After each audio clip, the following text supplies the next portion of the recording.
good morning from Vietnam. Good afternoon to you, Christine. Thanks a lot for spending your late afternoon to join our program to share your amazing journeys to our audience. And on behalf of the listeners around the world, I want to say thank you. It's my pleasure, to be here. I'm so excited to join you and to have this conversation.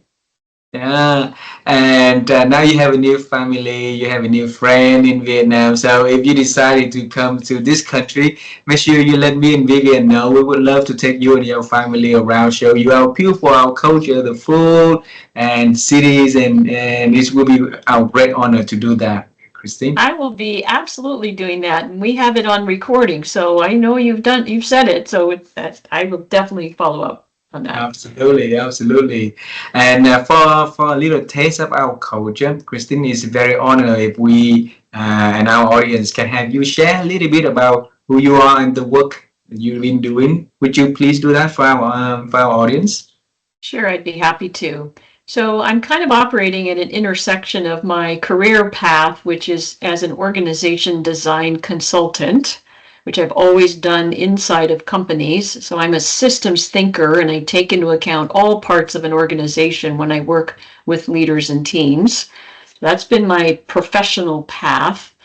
But I've also recently gone through the process of a doctoral program and a dissertation that was, for me, a beautiful opportunity to study a problem that I was noticing after 3 decades in the workforce.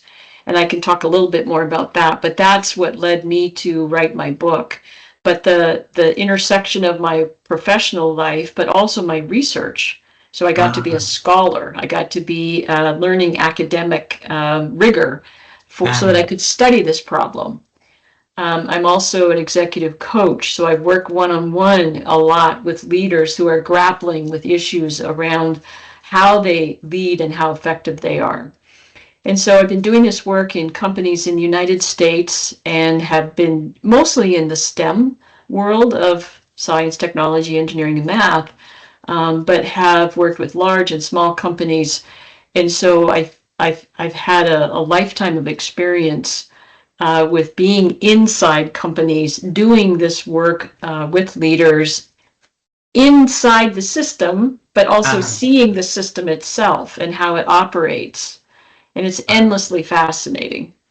Well, and this conversation is an opportunity for us to understand more about the journey leading to what you do, and let's travel time together. How does that sound to you, Christine?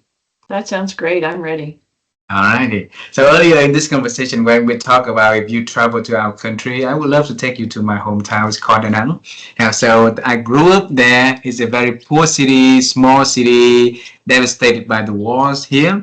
And I grew up in a very poor family. One night we had electricity. The next night we did not. So it's dark, and my first dream about the work that I would love to do when I'm growing up is to become an astronaut, so I can see, everything is beautiful and shining on the moon. But life has taken me to a very different direction. So, Christine, when you were little, what was your dream about the future works that you are going to do? Would you share with us? I always knew I wanted to be able to explain things to people because I love learning. When I was a child in first grade, I already knew how to read and write because I had time. My older sister was at school. My mother was trying to keep me busy. And so from an early age, I knew I wanted to explain what I was learning. I was so fascinated by books and by the subjects at school that I couldn't wait to share that knowledge. So I was one of those annoying people in a classroom that always has their hand up saying, I know the answer, can I share? And it's not that far of a stretch these days in terms of what I'm trying to do is mirror back to leaders and teams within an organization what I see going on for them inside of a system. So it's really helping people be self-aware so that they can make choices about what they might need to change. Wow. Christine, a little, you could dream of anything, like be Barbie, could be anything. So why you had the interest of explaining things through your lens, through your understanding of, like that particular knowledge to other people? Yeah, great question, huh? I think it really is because I loved the possibilities of the Mm. world. When I started Wow. reading books, I could, like always, of course, stories for kids and then young adults. I could go into all kinds of different worlds and I could inhabit different people's lives. And I could always see the possibilities, which is probably one of the reasons why I really like change, is Mm. because I'm fascinated by how things could be, as opposed to how are they now. Or a lot of people are good at pointing out what's wrong with a change, why the change wouldn't be good, but I'm almost the opposite of figuring out how could we do this better or different. And so I also wanted to be a world-class equestrian. I wanted to have my own horse and ride horses and go into competitions, but that dream ended pretty quick because my parents were pretty firm with me. They were not going to buy me a horse. And so I had to kind of, okay, now what? Well, I love learning and I love seeing the world and I love adventures and possibilities. Wow. So if you trace that curiosity and the growth mindset, the ability to think, with all possibilities and opportunities, where is that coming from inside of you? Is it coming from your family, the genetics, or is it coming from the upbringings, the journey that you discovering it yourself? Well, you know what? My parents, of course, we all learn messages from our parents, whether we want to or not, when we're young. And my parents, from a very early age, said to me, I don't know that they said the same thing to my other siblings, but I'm the one that remembers. They said to me to take the initiative. You have to take the initiative in life. Don't wait for other people to do things for you. Hmm. And that's the way you can strive for and achieve your own goals. Hmm. And I took that to heart. I thought that was how I should live my life, even as a kid. So I was always volunteering for things at school or trying out things, or even doing something like improvisation, like improv classes. Like those can be kind of scary, but I was always like, well, why not? And what's the worst that could happen is I make a fool out of myself, but so is everybody else doing the same thing. So honestly, I took that message and internalized it as I'm talking about being probably 6, 7, 8 years old. Wow. And how did you keep that? How could you keep that curiosity constantly expanding over the years, but not like shrinking? I kept wondering things. I annoyed my father a lot because I always wanted to know why. Uh-huh. Why is this like that? Why is it the way it is? Why couldn't it be something different? And as my parents sometimes do, I think at one point he said, because I said so, and that was supposed to be a good enough explanation. And honestly, I really think it helped me when I had to do my research in my doctoral program because you really have to ask a lot of questions and you really have to be I had to be looking into new ways of thinking about things. So I'm the person who'll say, if other people say, uh, why isn't it this way? I'll say why not? Try it. So that's my question is why, and it can be a little bit overwhelming at times because if I'm always trying new things, I have a hard time with filtering sometimes about what choices I make, and I can Uh, I can overcommit, and wow. because everything looks so interesting, and so I have to watch that I don't take on so many things that I'm not doing any of them very well. But Yeah. that's the overuse of taking the initiative. Now I have to be a little bit more differentiating and make choices. Make choices. Yes, Mm-hmm. yes. So by the time that that little girl growing up and starting to define the path that she's gonna be going to in the future. So back then, with that curiosity in mind, you could join into the world of medicine, enjoy the chemistry, in the world of technology, in the world of marketing and sales and anything. Hmm. Why organizational and change? Oh, that's a great question. Um, so a long time ago, in when I was in high school, I would say we didn't have a very robust guidance Mhm. counselor support system. So I didn't have any adult saying to me, you could do this, you could do that, you could do this. So I kept continuing to take certain kinds of classes that were more generalist, which is okay because I'm so interested in so many things. One thing led to another, and to speed through the early stages of my career, a friend of mine suggested at one point that I apply for a human resources position within the company that we both worked at. And I said, "Oh, why would you say that?" And he said, "Because you're really good with people." And he meant like you talk a lot and you're really curious. So I did apply, I did get that job, and I had other jobs in the field of human resources, but I got into trouble. Oh, And I got into trouble because back when I was starting out in my career, the role of a human resources person was very often to apply and uphold policies that the company had. personnel. Yep. Yeah. And I was questioning policies. I was like, that's a stupid policy. Why do we have that? And so I got warned a bit that I really shouldn't be saying that out loud because I'm the human resources person. And I got a little worried, like, well, I don't know that this is the right career for me. So I was searching around for educational opportunities at the master's level. And I eventually found this field of organization development. Wow. And what I realized was, oh, they're speaking my language, because it really is about long-term, big picture, system-wide, values-driven change. Because you have to develop an organization, not a particular person one at a time. Hmm. And so should I, would I, could I have gone into chemistry, or even I really wanted to go into into kinesiology because I'm very active, but I didn't have enough science credits. I would have had to go and do a lot of remedial work. So I was like, okay, not that. But when I found the field of organization development, I felt like I had found my spot, because it was Home run. still working with people, and now I could work in a system Ah, and I could see how things relate. And one of my superpowers turns out to be the ability to take disparate ideas and concepts that people are talking about and connect them.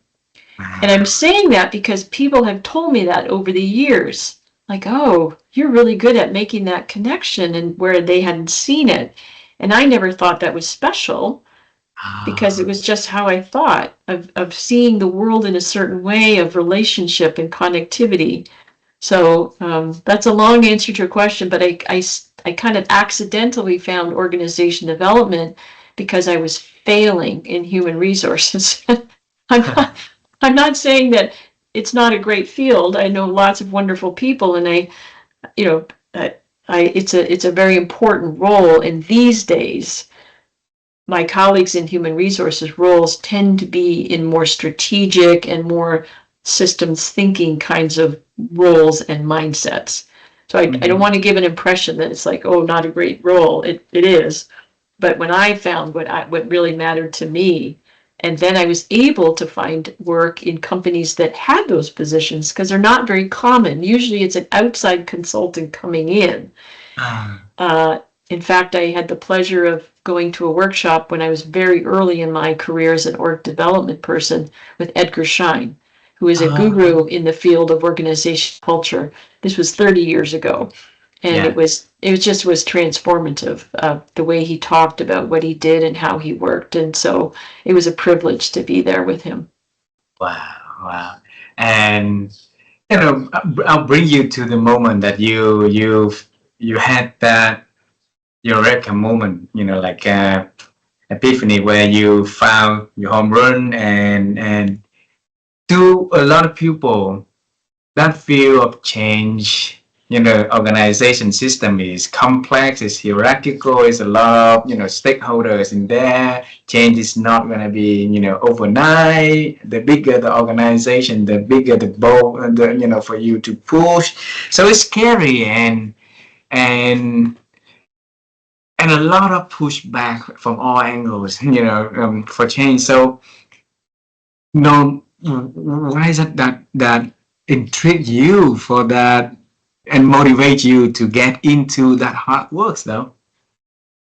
Well, again, I fall back on my innate curiosity and Mm, my relentless belief in the possibilities of what could be. And I will tell you, I'm sure that's what's gotten me through some of the more frustrating times mm, of that pushback that you talked about, or the um, the resistance. And I've learned that, look, change is not an event. And maybe it used to be when companies would go through a planned movement from one way of working to another. And I think it was more like that maybe 30 years ago, 25, 20 years ago. But it's no longer an event. It's actually in the environment. It's inextricable. You can't pull it apart from the atmosphere, from the daily rhythm of the company. So it's with us all the time, and I think of it as an ongoing journey. And so if it's going to take a while, I know that in advance, and I'm not trying to do it in a hurry. In fact, I can point out the downside of doing that, trying to do a change in a hurry. That's where I do my best work, is to help leaders understand that that change takes time, that there's staggered transitions for people. Often a mm, leader is the one way out in front because they've gone through if you think about Bill Bridges' work around endings and neutral zone and beginnings, the leaders have gone through that themselves because they were the ones that had to start the change and make the change in the first place and design it and get it approved. So they're all the way through to the new beginnings, and they're talking about it as if everybody else sees the same thing they do. It's going to be great. It's going to be wonderful. Can't wait for the future. But what they don't realize is that employees who are just hearing about it for the first time are scared to death because they don't know what's happening and they don't know what it means to them. So when I can insert myself into that process and help a leader see that you've got to meet people where they are, you've got to go with them. You can't manage change.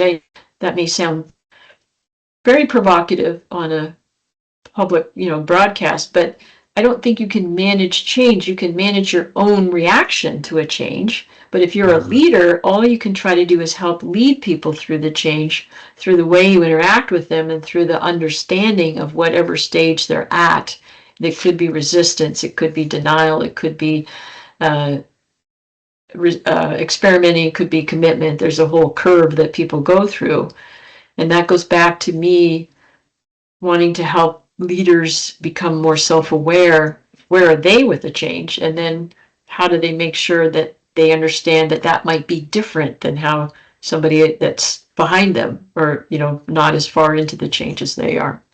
mm. And Christine, I when I look at organization, and when we hiring some people, right, there's a lot of, hiring process to, qualify employees, for them in terms of the like a professional and behavior and everything, a lot of, like metrics to measure a person, right?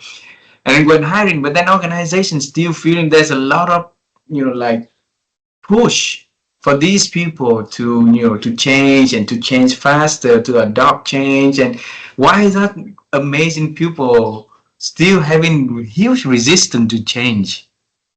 Oh, well, that's a whole conversation in of itself. And I don't pretend to be an expert on that, but I've read enough and practiced enough, is that people aren't necessarily resisting the change. They just don't necessarily understand it yet. They don't Ah, understand what it means for them. and they don't necessarily see the goodness or the positivity the way somebody else does. And so when we start to push change, because we as in the collective leadership have decided that it needs to change for whatever reason, either they wanted the change or they had to make a change, it comes down to not spending the time or the effort to really communicate enough or to understand where people at and what does that person need to get through the change. When you're in that ending stage of, if I just use that as an example of the three of the different models, but just the Bill Bridges transitions. Somebody who's in the ending, they're grieving about something. They're experiencing a sense of loss. And they're not going to listen to a lot of inspiring messages because they're still processing what they're losing. Mm. And so if a leader ignores that, then the person isn't going to be ready to accept the change. When they're in the gray zone, there's some uncertainty, maybe a bit of curiosity, still maybe a little bit of fear, which is a very different feeling than grief. And then when they're coming out the other side to the new beginnings, now they're starting to look forward to or have willingness to understand what might be possible. So why do people keep resisting change? Is because I don't think we're presenting it in a way that they can grab onto very effectively. What do? We send an email. We have a town hall meeting. We record a video about it. It's very one way. When did we spend time listening to what is on somebody's mind or how they're processing the change so that we could help them? That's my in the trenches kind of observing of where changes typically get the most resistance. It's because we did not communicate effectively. We didn't tell the story, or we didn't tell the right story, or we didn't tell the story that they wanted to hear. Yeah. And I'm not talking about pleasing everybody, making sure people feel happy, because I think that's a dangerous path to go down as well. Mm. But I want to know that person feels like it was clear, that they understood it, that they could see the rationale, like the why. Tell me what, tell me why, tell me how, so I have some information. Simon Sinek has the golden rule of people don't buy what you do, they buy why you do it. And that's what we forget so much. We don't go into the why. Either we don't think that we need to, or we don't know what to say, or we just don't realize how important it is. Christine, as a girl, as a person with curiosity and with a lot of why question, with a lot of, like thinking outside the box like you, right? And being in the industry, you work with leaders who always on the constant demand of changing and improving and making more efficient. And you also knowing the back end of the employees where they they worry about the change and everything. So how has that 3 decades of work between different, like zone in organization like that has changed you as the individual? Thanks you for the question. I think it's made me realize the ever like critical importance of, for example, bringing people together to talk about or work on it. Right now, I'm working with a group of leaders in my organization that are the top leaders of this particular organization, but we're having a working group with the next layer of leaders under them. So they're jointly working on some changes that we're going to make. So they're talking together, and this is a representational group. It's not all of them. And I just no longer will tolerate things being done in a back room and being brought forward to say, here it is. The other thing I realized is the value of iteration. So we assume, and that comes from Agile, that comes from the world of Agile engineering. And I love it. I loved it. The minute I learned about it years ago was we don't have to figure this out perfectly in the first go. But what we really need to do is get 80%, minimal viable product, 80% the way we want it, but we need to check in with the client, whoever the client is, or stakeholder. In some cases, it's the employees. In some cases, it's a peer group. In some cases, it's an outside customer. And so I've gotten better at cutting to the chase about what it comes down to being, pulling people together, getting work done, and knowing that we're going to iterate. Some people have a hard time with that. Some people want all the details up front. They want everything to be super clear right away. And I'm not saying that's bad or wrong. I'm just saying it can be difficult when you're trying to make change and develop a plan together to make it work. But when people are part of the work, they're going to be more part of the solution. That's the other thing. People will buy into something. That's another thing about change and resistance. If people feel they had no say in it, Yeah. they're going to likely be resistant or very suspicious. Again, this particular change in some working processes that my company now is working on, by having representation from both the two, we're a pretty flat organization, so it's 2 layers of leadership. I guarantee you that second layer will be far more accepting of what is coming. It's not drastic change, but they'll be far more accepting because they know that they're colleagues. And by the way, their colleagues have to sell the ideas that they've been working on with the senior leaders to their peers, rather than me come and give a big presentation. So I want to talk about your book now. Okay, Kristen, congratulations for doing that, and I know it's really hard work that you have spent time on doing. So the question is, since when you have the idea of putting your understanding, your experience, your stories onto writing a book? Great question.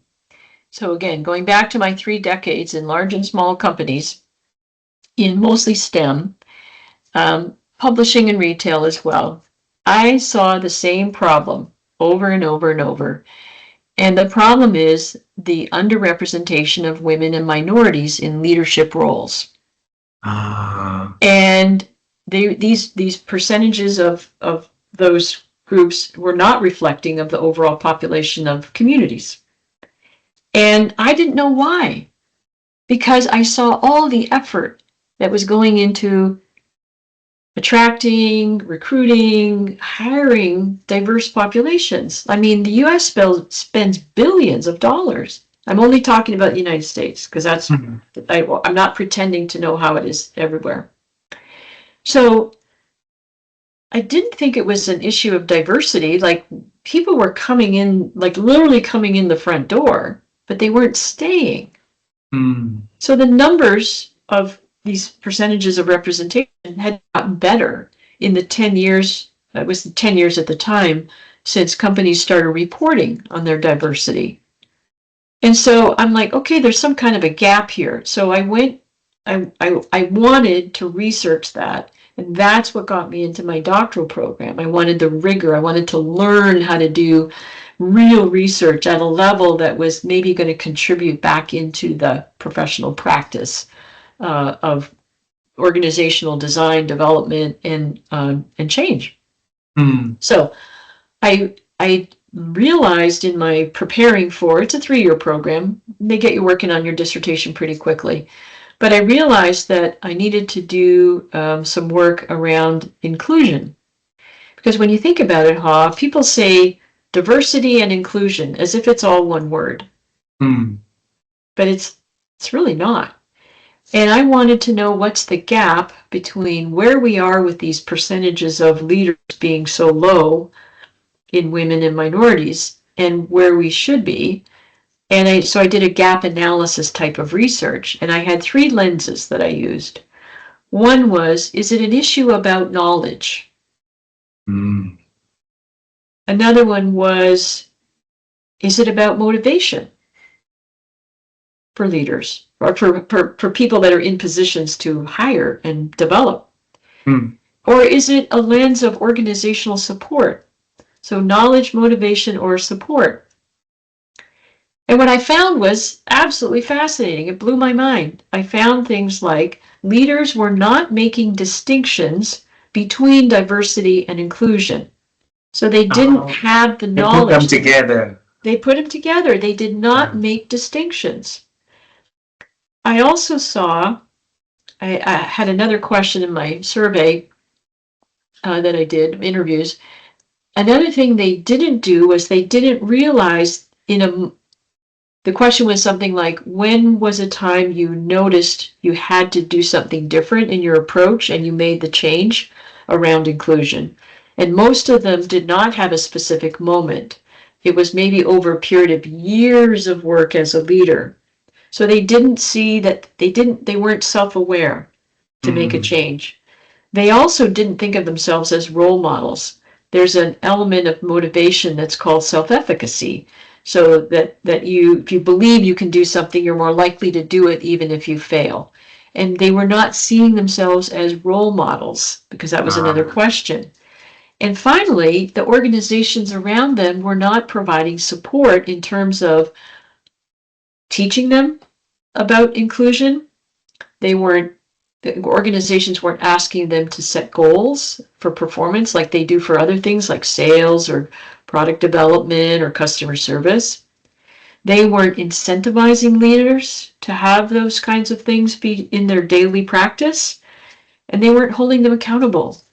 Mm. So without the knowledge, without the motivation, without the organizational support, no wonder they Yeah. weren't providing and creating and deepening experience of inclusion in the workplace. And by the way, the definition I'm using comes from research I did, and it has two parts to it. And I know there's no universal definition, so people listening may have a different one, and that's perfectly fine.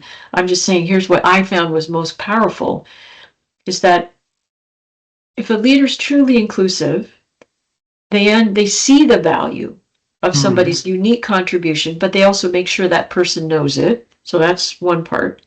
The other part of the equation is that the leader is making sure that that individual knows that their talent is valued in a group.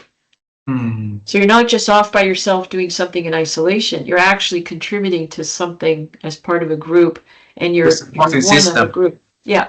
And Mm. so all of that being said, I loved my research. It was fascinating to me. I wrote my dissertation and I graduated. But let's face it, how many people really read a dissertation except your dissertation committee?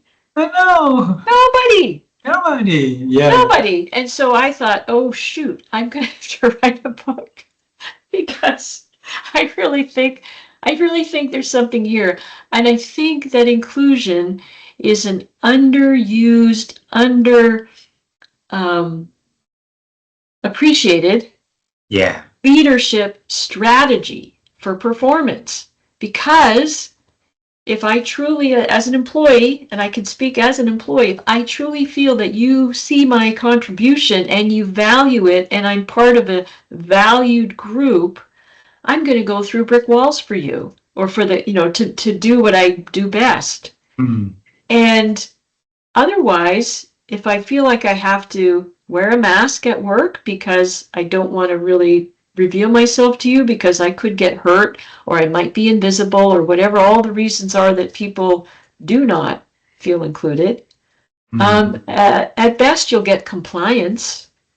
Yeah. And that's going to take you a long way. But I believe firmly that inclusion is a leadership and business strategy. So I brought my research. I brought some great stories from my interviews. I brought some of my own stories that I told on myself about how I wasn't inclusive for a long time. I just had blinders on. But I also made it practical. At the end of every chapter, three key points, three questions you could ask yourself, and three things you could do tomorrow. And Wow. and that was what my intention. And I tell you what, I, it is such a connection for people because everyone has a story about being included or not being included. And unfortunately, there's a few more stories about not being included. And that's where they want to lean in and have a connection. And the last thing I'll say about my answer to your question is that my editor asked me near the end, okay, what's your call to action? And I said, Mm. oh, that's such a cliche phrase. Do I really have to have a call to action?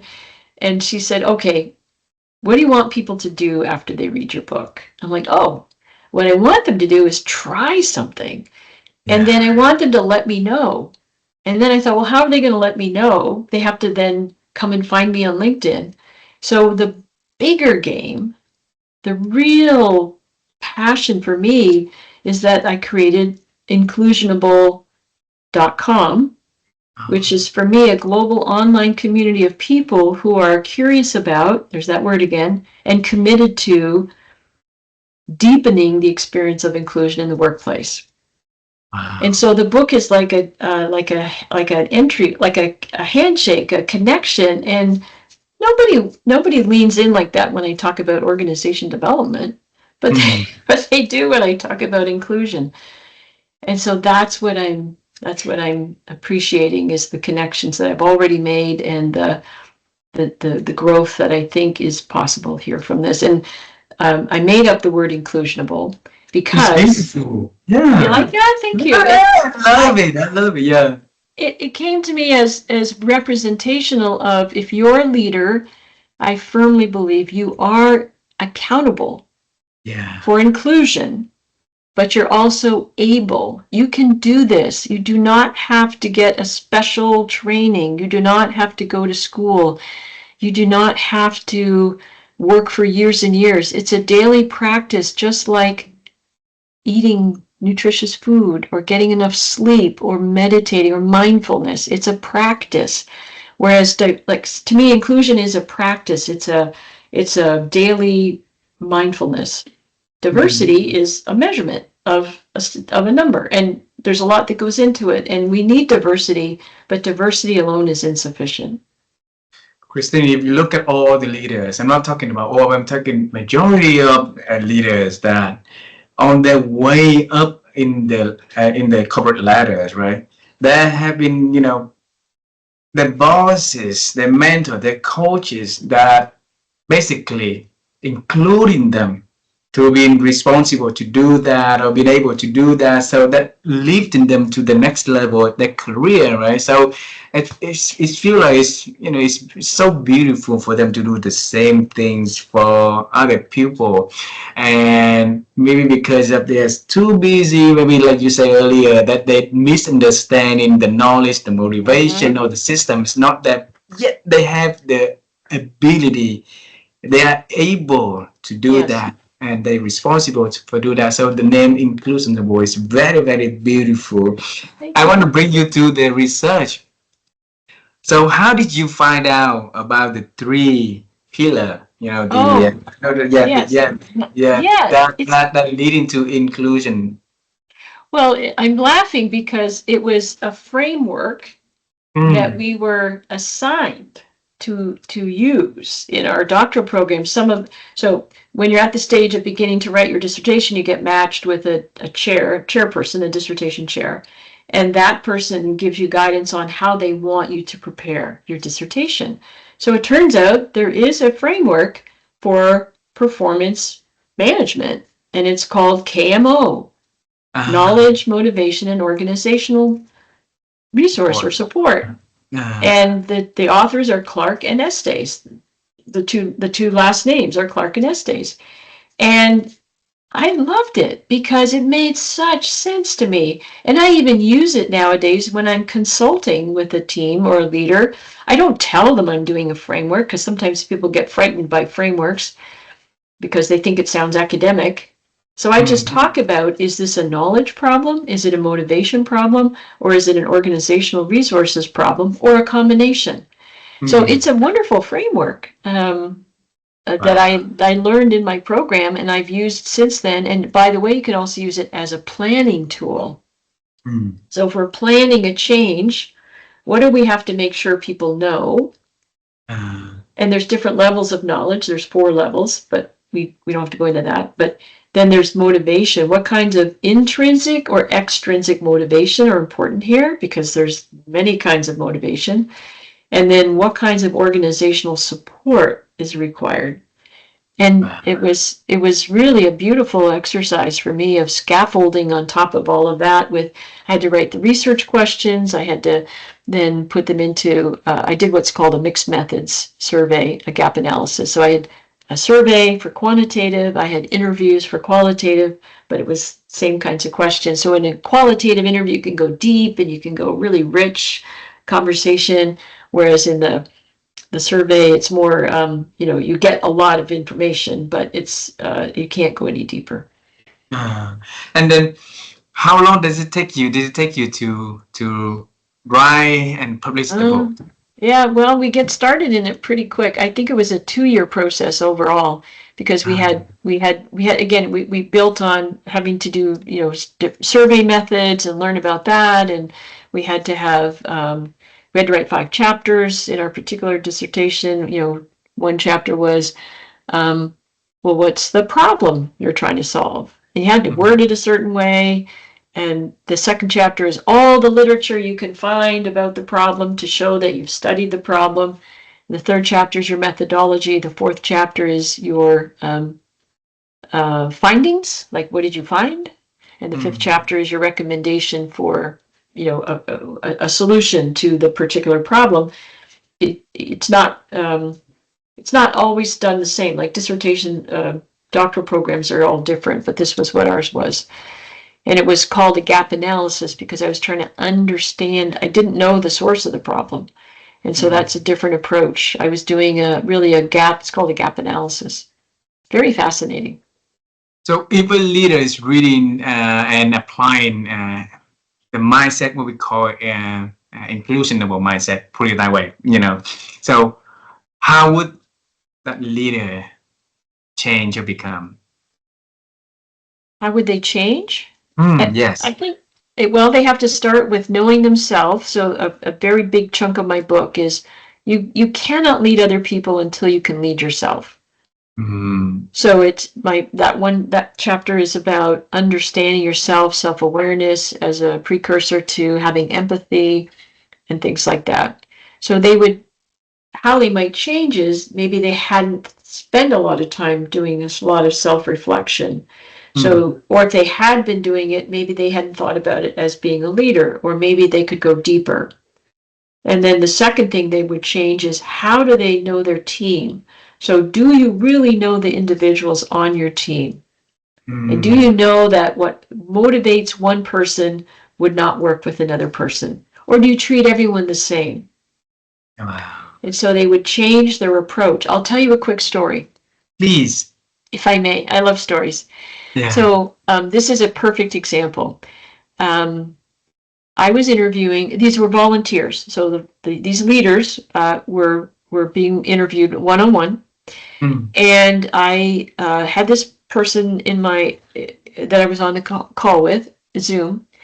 And I'm supposed to say things like, can I have your permission to record the call? And then I'm going to send you the transcript. And if there's anything you don't want in the transcript, I'll take it out. And he said, oh, I don't care what you do with my information.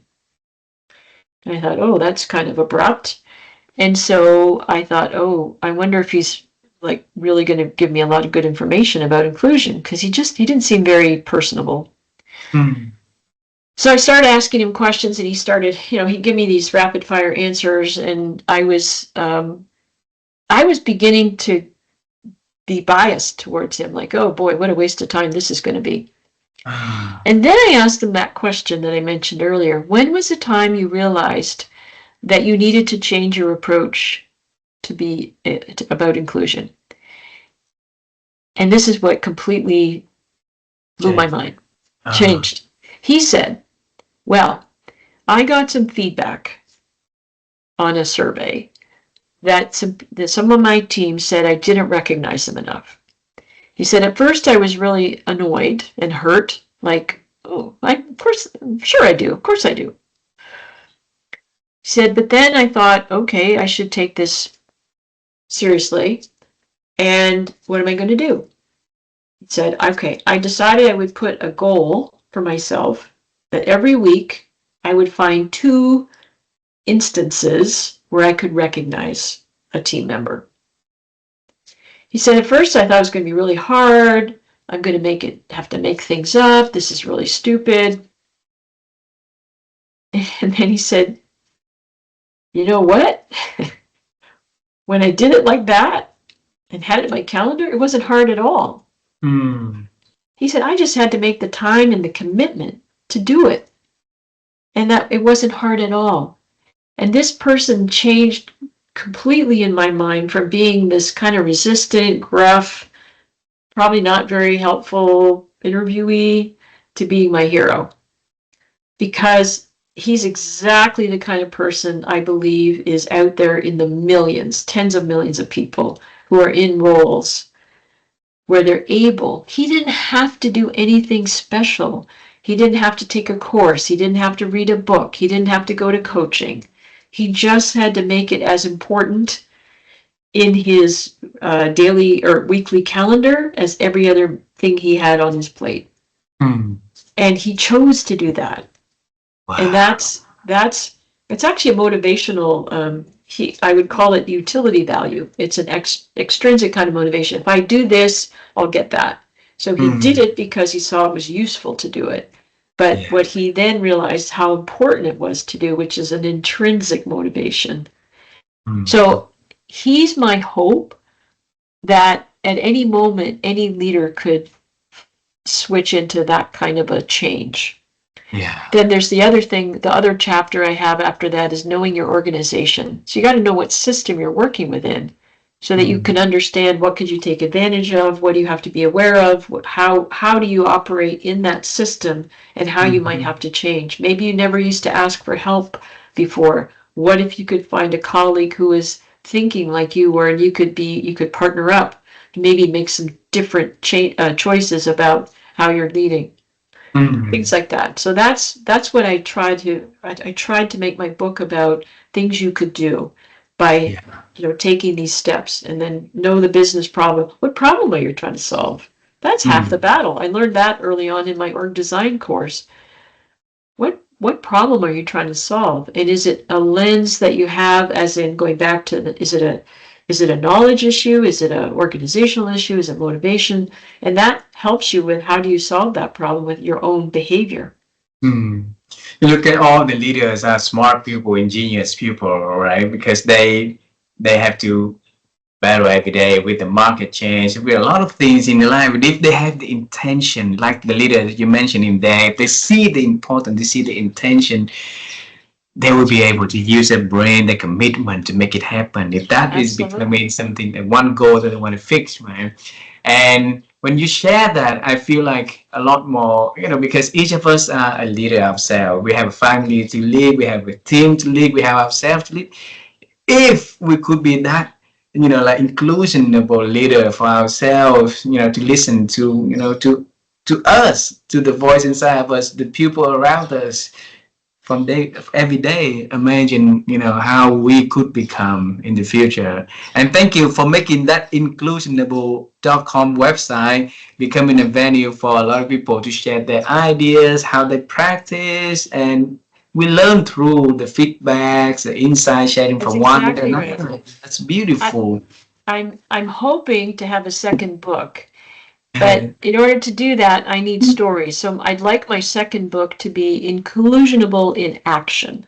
So action, the action part, and I want it to feature stories of people from around the world who have stories to share about inclusion and what they've experienced or what they've done in a way that people can learn from. But in order to do that, I need people to submit stories. So on my website, there's a community section, and one of the tabs is inclusion action, and the other one is inclusion insights. That's where I'm hoping to generate discussions where people can come and talk. I want it to be like a community center. When you go into a community center, there's different rooms, there's different activities you can participate in. You can stay as long as you want. You can come and go, but like a gathering place. Wow. I will definitely spend today to explore that in inclusionable.com. Okay. Christine, my wife and I, we always love to help people to improve their ability to think. because we believe there's so many noises out today that affecting our ability to think, and we would love to bring back that strength for the people who listen to our show, by asking the experts who join in to share their practice of thinking. And so they don't have to reinvent in the wheel. They can maybe just listen to tips here, tips there, and see what is works for them.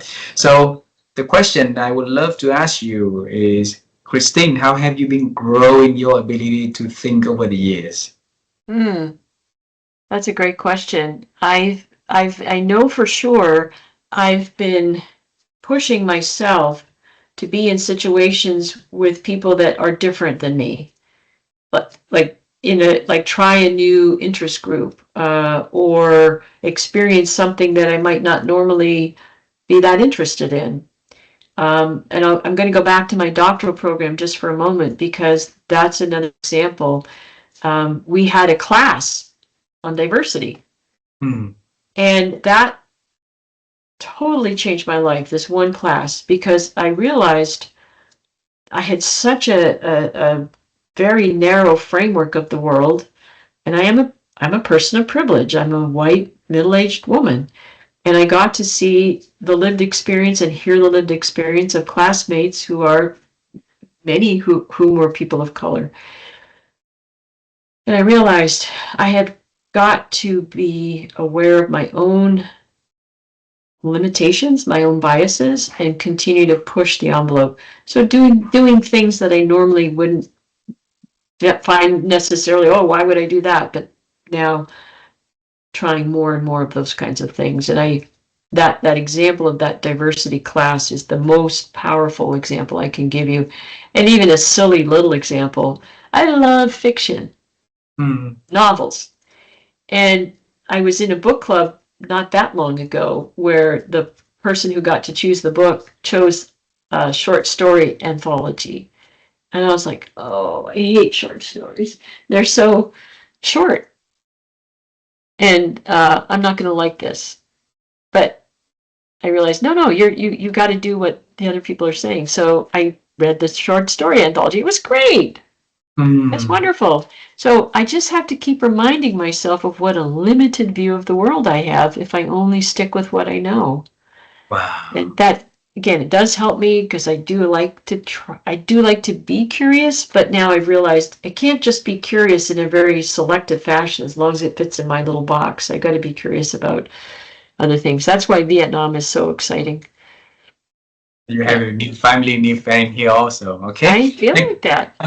Christine, throughout over 1,000, close to 1,300 conversation with experts around the world that we've been having over the past 4.5 years, in over 120 countries in all 7 continents that we had, we came up with one of the concept that we call newness intelligence that my wife and I are working on with a lot of academias at the moment, because it's very easy to see behind a successful and accomplished and fulfilling in the leader and experts is their ability to lean into newness then and exploring things. Like you say, you have a narrative view of the world, and even if you are curious, you want to be expanding into the new territories to expand your curiosity, right? The leader that you mentioned earlier into the conversation, he did a little test here and there, a little test here and there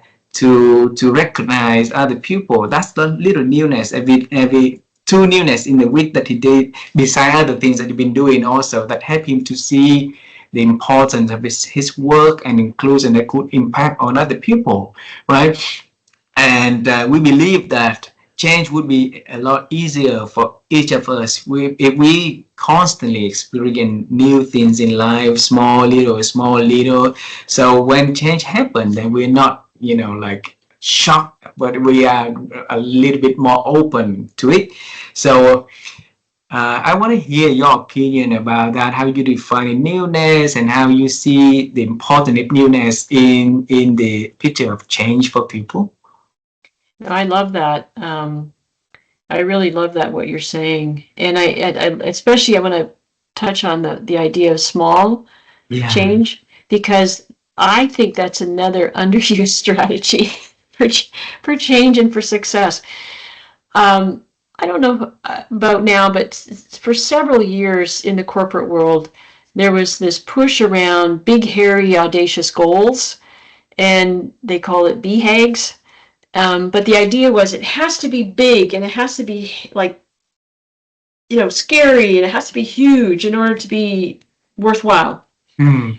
And I always got nervous about those because it's fine to say that, but when it comes right down to starting to achieve a goal like that, it was really hard to find people that were willing to put the time and effort in, or to have the commitment for the long haul, or to have the resources. So all these reasons why, that's not going to work.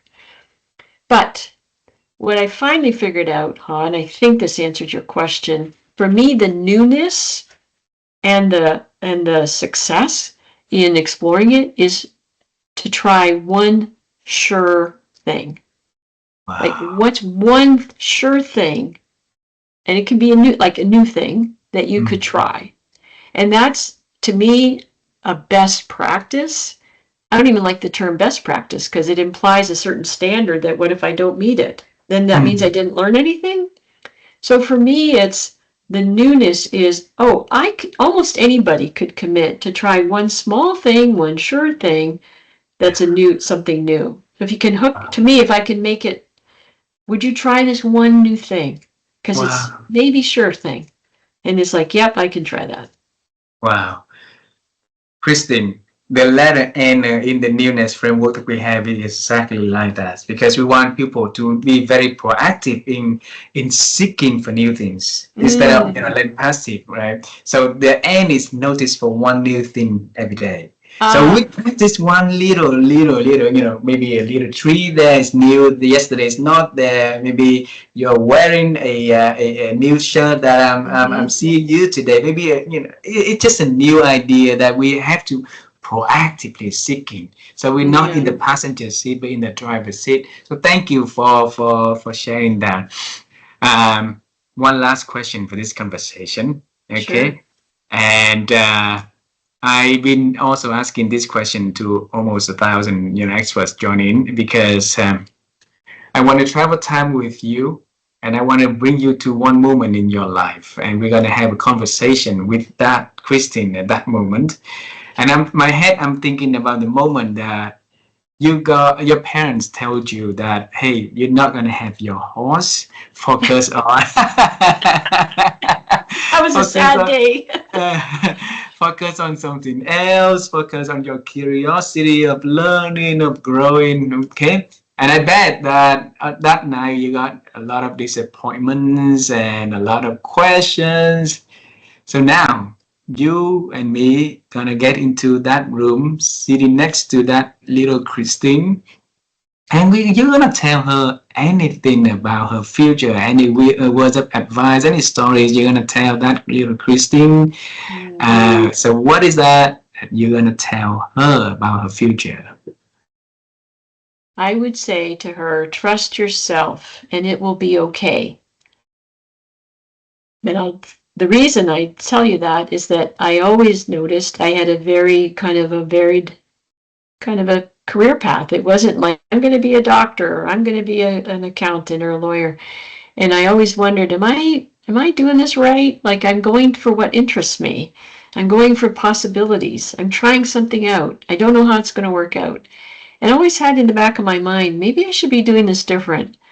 But as it turns out, I'm exactly where I want to be. I love my work. I love my life. So I would tell my 8-year-old self, trust yourself. It's going to be okay. You will be okay. Beautiful. Christine, we love you from Vietnam. We look forward to one day to seeing you, and thank you so much for having this beautiful conversation, for doing your work. Your work is important, especially with all of the changes that like crazily happening out there. Helping other people to to make friends with change, to get change becoming, like a part of their superpower is important. And your work is very honorable. So thank you so much for doing that.